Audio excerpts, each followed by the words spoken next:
یہ نام نہاد شیعہ جو کہ خود کو عالم بھی کہتا ہے اور منواتا بھی ہے، اس کو حیدرآباد دکن کے تمام عاشقان رسول صلی اللہ علیہ وآلہ وسلم اور عاشقان اہل بیت رسول صلی اللہ علیہ وآلہ وسلم نے مجلس اتحاد المسلمین کے ڈائس سے جلسہ رحمت للعالمین کے موقع پر خطاب کرتے ہوئے دیکھا ہے۔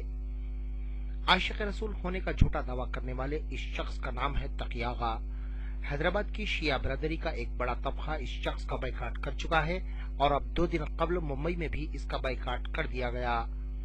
تقی آغا نے ممبئی میں ڈونگری علاقے میں موجود خواجہ جامع مسجد میں مجلس سے خطاب کرتے ہوئے شیعہ برادری کے عقائد کو ٹھیس پہنچائی۔ یہی نہیں بلکہ اس کا جرم اتنا بڑا ہے کہ حیدرآباد کے غیور مسلمان بھی اسے معاف نہیں کریں گے۔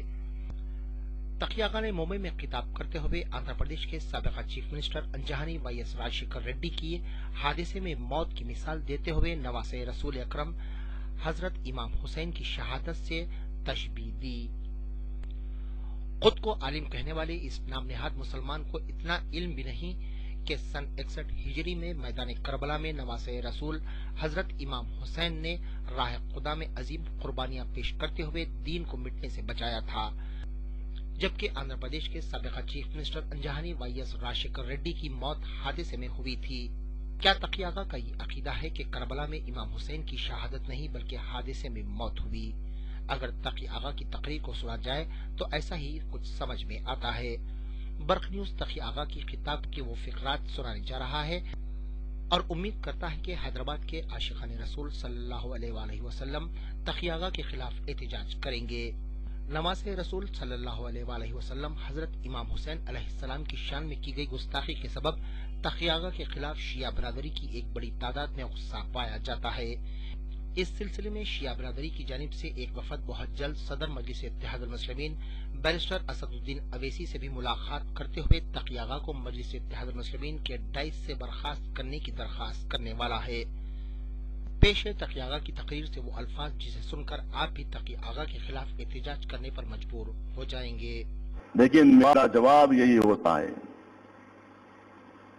کہ وزیر اعلیٰ کے موت پر کس نے پھانسی لی، کس نے گولیاں کھائی، کس نے خودکشی کی؟ بیوی نے خودکشی کی۔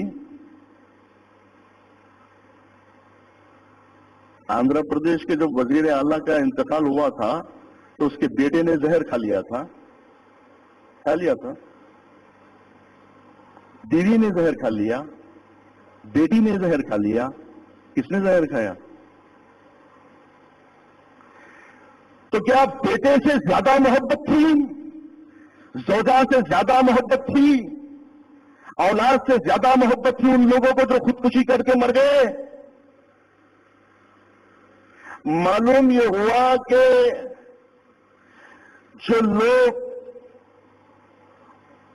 مرنے والے کی وصیت کو جانتے ہیں وہ لوگ اس مرنے والے سے سچی محبت رکھتے ہیں اور ان کے اوپر ان کی وصیت کا اور شریعت کی حکم کی پابندی کا اثر یہ ہوتا ہے کہ پھر وہ اپنی خواہشات نفسانی کا اظہار نہیں کرتے ہیں، پابند حکم بن جاتے ہیں۔ تو عزیزان گرامی، خوشی کا موقع ہو یا غم کا موقع ہو، جذبات کچھ کہتے ہیں لیکن شریعت سے جذبات ٹکرا جائیں تو پھر جذبات کی اہمیت نہیں ہے، شریعت کی اہمیت ہے،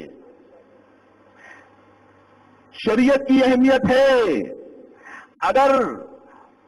اگر خون بہانا یہ غم حسین کی علامت ہے تو زین العابدین کا حق تھا، آپ کا حق نہیں تھا۔ یہ اولاد کا حق ہے، اولاد سے ان کا حق چھین کر ان سے زیادہ محبت جتانا یہ در حقیقت ناانصافی ہے۔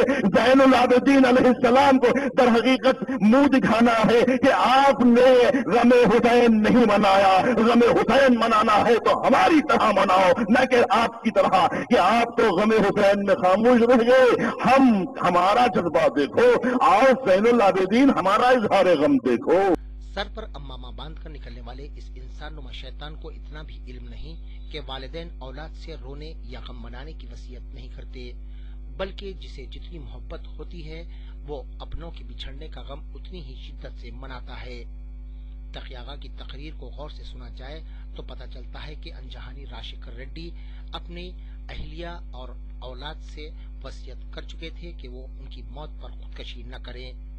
ایسا لگتا ہے کہ تقی آغا کا سلسلہ انہی کے خاندان سے ملتا ہے، اس لیے انہیں اس وصیت کا علم ہے جس کا وہ ذکر کر رہے ہیں۔